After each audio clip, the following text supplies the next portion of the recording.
Hello, आप देख रहे थे healthsite.com और मैं हूं आपके साथ लक्ष्मी शर्मा। और आज के इस इंटरव्यू में हमारे साथ मौजूद हैं आईवीएफ और फर्टिलिटी एक्सपर्ट डॉक्टर शीतल जिंदल। वेलकम डॉक्टर, हेल्थसाइट में आपका स्वागत है। Thank you so much. Doctor, if you can see that कि आईवीएफ से जुड़ी प्रॉब्लम बढ़ रही है, मतलब लोग जो जा रहे हैं आईवीएफ के लिए ज्यादा ट्रीट करने जा रहे हैं, तो फर्टिलिटी जो इतना अफेक्ट हो रही है, इसके पीछे रीजन क्या है? ऑल ऑफ सडन जो है आईवीएफ की तरफ लोग बढ़ने लगे हैं। हालांकि ये एक अच्छा ऑप्शन निकल चुका है आईवीएफ के बच्चा कंसीव करने के लिए, लेकिन फर्टिलिटी को लेके प्रॉब्लम इतनी बढ़ क्यों गई है? देखिए इसमें फर्टिलिटी इनफर्टिलिटी का incidence is on the rise. It is definitely, ये बात बिल्कुल सही है। और इसका मेन कारण ये है कि late child bearing, late age at marriage, and the third thing is lifestyle में अगर मैं देखूं तो ओबेसिटी जो है वो ज़्यादा बढ़ने लगी है। तो इस वजह से भी ओबेसिटी से जो रिलेशन में हार्मोनल डिस्टर्बेंसेस ज़्यादा होने लगी हैं, that also leads to infertility. आज की डेट में कुछ फीमेल्स कैरियर की वजह से, कुछ सर्कमस्टांसेस की वजह से वो शादी लेट करती हैं। जो फीमेल की बेस्ट एज कंसीव करने की होती है वो 20 to 30 ईयर्स ही होती है। I always tell the patient कि जैसा आप externally if you see the way you look at 20, you don't look at 30 and then you don't look at 40। तो अब इसमें मैं ये कहूंगी कि इसी तरह हमारे इंटरनल ऑर्गन्स की भी एजिंग होती है। तो बेस्ट एज फीमेल की कंसीव करने की 20 to 30 ईयर्स है। The second best age is 30 to 35 years. 35 के बाद जो जो फीमेल का रिप्रोडक्शन जो करियर है, अगर मैं बोलूँ, एक्स की क्वालिटी वो डिक्लाइन होनी शुरू हो जाती है एंड 40 के बाद वो ड्रास्टिकली रिड्यूस हो जाती है। तो अगर आप प्रेगनेंसी प्लान ही उसके बाद 30 के बाद करते हैं, naturally you will not be as fertile as you are at the age of 25 और 20। एंड सेकेंड थिंग इज कि उसके बाद आप और उससे भी पहले आप मैरिज लेट करते हैं। तो आजकल लोग उसके बाद what generally I feel is कि you want to know your partner, you want to settle down financially and then you want to sort out, you want to think of pregnancy. Now that becomes a further challenge कि by the time you start planning your pregnancy, it further reduces your fertility. And naturally फिर pregnant होने में time ज्यादा लगता है। तो इस वजह से इनफर्टिलिटी का इंसिडेंस काफी राइज हो रहा है। पर डॉक्टर, अब जो है बहुत अर्ली स्टेज में भी इनफर्टिलिटी अफेक्ट की प्रॉब्लम हो रही है, बट ये अर्ली एज में वाई? देखिए, ये कहना कि अर्ली एज में फर्टिलिटी अफेक्ट हो रही है, ये स्टेटमेंट 100% करेक्ट नहीं है। The only thing is the number of females who are planning pregnancy are of at a younger age are on the lower side. और अगर यंगर एज में कुछ छोटा मोटा फर्टिलिटी इशू आता भी है, that can be sorted out with very simpler methods. This is how it is. तो अगर आप ये समझेंगे कि आप ये कहेंगे कि अब हमारे ही क्लिनिक में we take out data yearly, so the average age which is coming to us every year is increasing by 0.5 to 1 year. Like 5 years back, the average age of a female who used to come to us with infertility issues was 30. So now we are increasingly seeing older women every year now. Now the average age is probably 33, 34, which is visiting our clinic. So naturally, which means कि जो late 20s, 20 to 25 वाली females जो infertility की problem लेके आती हैं वो कम होती हैं। तो ऐसा नहीं है कि यंगर एज में इनफर्टिलिटी हो नहीं सकती। उस एज में जो कॉमन कारण रहते हैं, अगर किसी की ट्यूब्स ब्लॉक्ड हैं, अगर अदरवाइज अदर कुछ और तरह की प्रॉब्लम्स हैं, फॉर एग्जांपल एंडोमेट्रियोसिस है, या कोई मेल पार्टनर की प्रॉब्लम है, स्पर्म्स कम है या स्पर्म्स की मोटिलिटी कम है जिसको हम ओलिगोस्पर्मिया बोलते हैं, अगर इस तरह के कुछ कारण हैं वो किसी भी एज पे हो सकते हैं। That is the reason younger females फिर हमारे पास इनफर्टिलिटी इश्यूज के साथ आती हैं।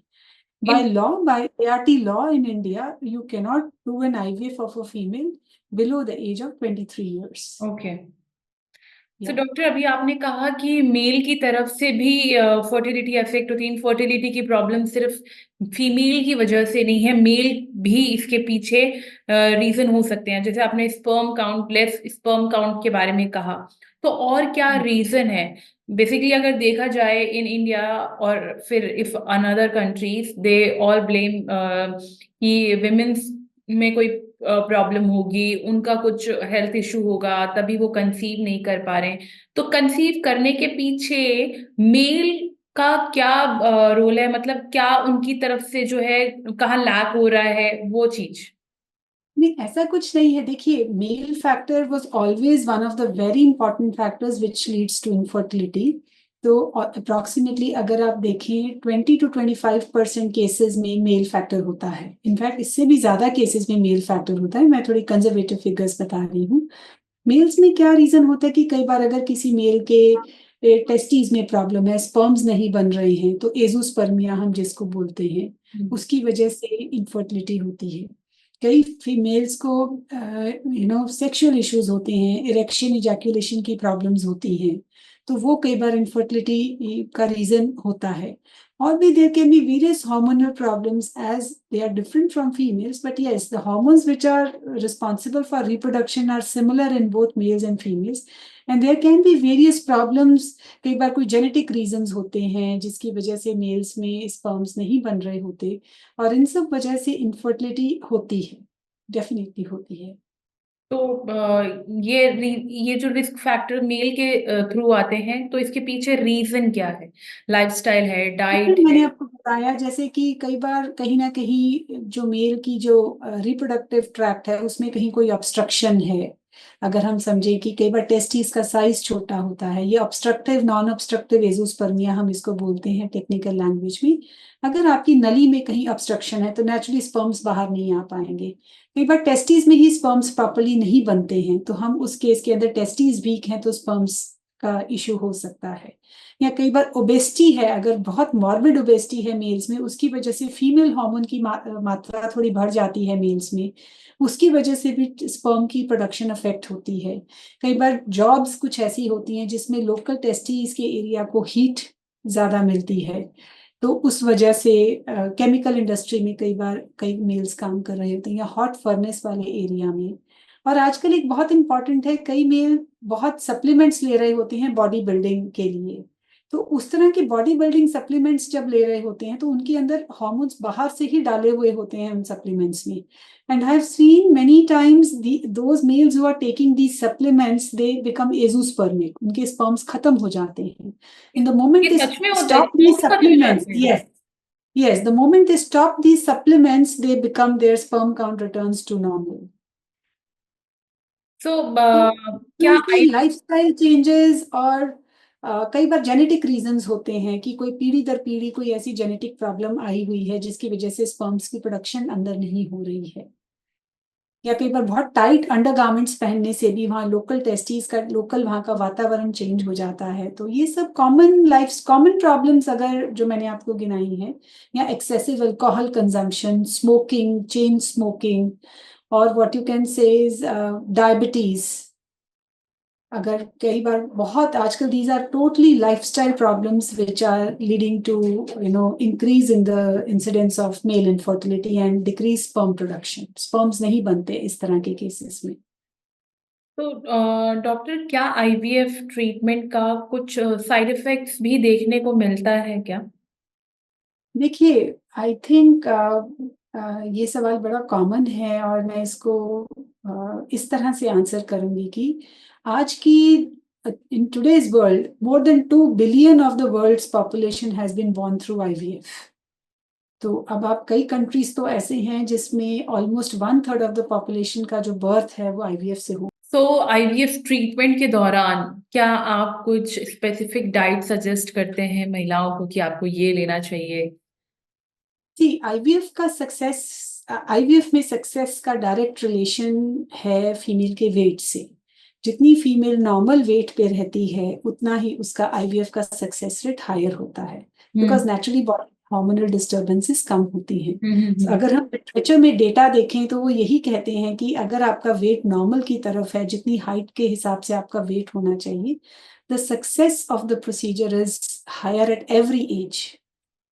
अगर हम हर एक एज पे एक ओबीस फीमेल और उसी एज पे एक नॉर्मल फीमेल का आईवीएफ करते हैं जिसका वेट नॉर्मल है, तो नॉर्मल फीमेल का सक्सेस का chance will be almost like double, it will be higher. तो उससे रिलेटेड अगर आप सब, एंड कई बार कई बार कई पेशेंट्स में मल्टीपल टाइम्स भी एम्ब्रियो ट्रांसफर करना पड़ता है। So it's sometimes the procedure becomes very long. So it is like it might involve 6 months, and so I will say it's an emotional journey which is draining. आपको doctor के पास थोड़ा frequently visit करना पड़ता है. For some couples, time becomes a challenge. तो उस point of view से मैं ये कह सकती हूँ कि आप अपने आप को थोड़ा सा स्ट्रेस फ्री रखिए. I will say believe in this treatment because आज की डेट में almost 60-70 to 80% of the couples are able to have a baby through IVF. And ऐसा नहीं है, इनफैक्ट इससे भी higher. And second thing is eat healthy. थोड़ा सा स्ट्रेस of the procedure, मतलब a lot of times I end up saying the couples one line ki that I don't see you without a child. आपको जो चाहिए आपको मिल जाएगा. It might take some time. So एक तो procedure में believe करिए, अपने आप को थोड़ा सा hopeful रखिए and stress free. There are ups and downs, but that's part of any treatment. It's not only with IVF, that's with any treatment. And plus a good diet. So I would not say there's any there is very specific diet. There are loads of things which are written on the net. People give PCO diet. People give, there are a lot of antioxidants and all that. So I think these are things which we routinely incorporate. So if you have obesity, you should consult. You can take a diet chart which probably helps you lose your weight, and which will improve your hormonal imbalance. But I'm not a very strong propagator of a specific diet. ये खाना ही खाना है. पहले treatment इतना थोड़ा सा लंबा होता है, आप और भी restrictions लगा दो. I think that becomes that's like adding to the problem rather than solving it. Just a good healthy lifestyle and a good diet, a healthy diet is what I would say. And a little stress-free environment helps. See, maybe Definitely. I sound very silly, but I want to know that कि जब आप IVF treatment करवाते हैं या फिर जब आप IVF के लिए जाते हैं, फर्स्ट स्टेप के लिए आप जब जाते हैं, तो क्या आपसे पहला सवाल ये पूछा जाता है कि आपको कौन सा बेबी चाहिए, लाइक यू वांट गर्ल और वांट बेबी? क्या ऐसा होता है कि आप अपने पसंद से बोल सकते हैं कि हमें गर्ल चाइल्ड ही चाहिए या बॉय चाइल्ड ही चाहिए? This is a very big controversy, and controversy means this is not the. I mean, this is absolutely something which is not possible. The hmm. PCP law of India is very strict about it, and Yes. and something very important. IVF से girl होगा या boy होगा ये आप decide नहीं कर सकते. The Okay. chances of having a boy and a girl are the same. तो अगर आप ये समझते हैं कि IVF में आप डिमांड कर सकते हैं, IVF कपल्स यूजुअली इस तरह की डिमांड के साथ नहीं आते, बट इंडिया में थोड़ा सा एक टेंडेंसी रहती है. बट ट्रीटमेंट पर से कोई favourite treatment point of view से ऐसा कुछ नहीं होता. रादर इनफर्टिलिटी कपल्स को एक बच्चे की जरूरत होती है. तो सबको ये होता है कि मैम हमारे एक हेल्दी बच्चा हो जाए, जो हमारे घर में थोड़ा सा माहौल चेंज हो जाए. इतना इनफर्टिलिटी का बर्डन फीमेल्स कैरी कर रही होती है. So they are very happy welcoming any baby most of the times. Exceptions are always there, but then IVF से अगर आप ये समझते हैं कि लड़का होगा या लड़की होगी, किसी की टेंडेंसी ज्यादा, ऐसा कुछ नहीं. It's not like that. अगर हम बोलें कि इफ जैसे कि अब विमेंस डे भी आ रहा है, तो वी वांट टू नो कि उन महिलाओं के लिए आप क्या मैसेज देना चाहेंगी जो बहुत स्ट्रेस ले लेती हैं और प्रैक्टिस करती हैं कि कंसीव कर लें बेबी बट नहीं हो पाता, और तो उनके लिए आप क्या मैसेज देंगी? मतलब अगर वो ये चाह रही हैं कि हाँ एक बेबी हो, और उनको लग रहा है कि उनकी तरफ से कोई फॉल्ट नहीं है, still she's Fertility is not about fault finding. It is about कि आपको कोई और बीमारी है या कोई और प्रॉब्लम है. Fertility is also just an issue. So the message which I will give to all the females is stay fit, stay fertile. Number one, अगर आप fertility की प्रॉब्लम से जूझ रहे हैं तो go to your doctor early. Select a good center, experienced center, और जाके डॉक्टर से खुल के सारी बात कीजिए. The earlier you go, the easier your problems will get solved. बहुत बार कपल्स जिनको बच्चा नहीं हो पाता, या तो वो कई बार बहुत लेट आते हैं डॉक्टर के पास. That is where is the problem. Because अगर we can handle anything, but we cannot reverse anyone's age. किसी के खोए हुए एग्स हम वापस नहीं ला सकते. तो अगर आपको and the third thing is कि इसको टैबू नहीं मानी कि अगर आपको फर्टिलिटी की कोई इशू है. हम भी उसी सोसाइटी में रहते हैं जिसमें सब रहते हैं. But I think the key is go to your doctor early and discuss yet that अपने आप अपनी प्रॉब्लम सॉल्व करने की कोशिश मत कीजिए. And IVF is a very hopeful treatment and is able to give babies to most of the couples, I would say. Before ending this session, एक last question है. There's a lot of myths around IVF. तो कौन से common myths हैं जो आपके पास भी आते होंगे, आपने सुना भी होगा आईवीएफ को लेके बहुत सारे मिथ्स हैं, तो वो कौन से कॉमन मिथ्स हैं? जी, कॉमन मिथ सबसे पहले तो ये है कि IVF is a painful procedure. तो ये मिथ नंबर 1 है जो कि बिल्कुल गलत है. IVF is not painful. Injections मैं मानती हूँ कि इंजेक्शंस लगते हैं, बट वो इंजेक्शंस भी बहुत सुपरफिशियल, बहुत छोटी नीडल्स वाले वर्चुअली पेनलेस इंजेक्शंस होते हैं. तो एक मिथ ये है. दूसरा मिथ IVF से रिलेटेड ये है कि IVF के बाद बेड रेस्ट बहुत करना पड़ता है. ये बिल्कुल गलत है. IVF के बाद कोई बेड रेस्ट नहीं करना पड़ता. इनफैक्ट कपल्स को इतनी मुश्किल से बच्चा हुआ होता है तो वो खुद बेड से नहीं उठते हैं. But otherwise IVF does not से कि अगर IVF हुआ है तो उससे बच्चा हुआ है तो आपको पूरी प्रेगनेंसी बेड रेस्ट करना है.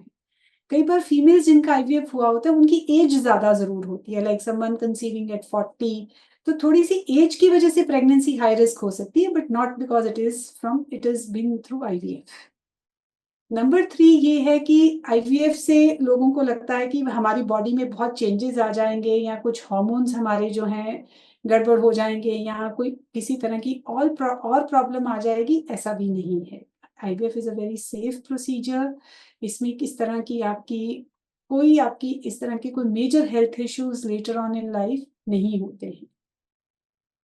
तो thank and you so third much. Thing is कि IVF is a last resort. कई बार IVF कराने में लोग बहुत टाइम लगा देते हैं. आई वुड से कि अगर आपको कोई फर्टिलिटी इश्यू है, ये ज़रूरी नहीं आप IVF में एंड अप करेंगे, बट आपको अपने कोई भी इस तरह का चैलेंज आ रहा है, आपको डॉक्टर के पास अर्ली जाना चाहिए. Thank you so much doctor Sheetal, thank you very much. thehealthsite.com के साथ जुड़ने के लिए थैंक यू सो मच.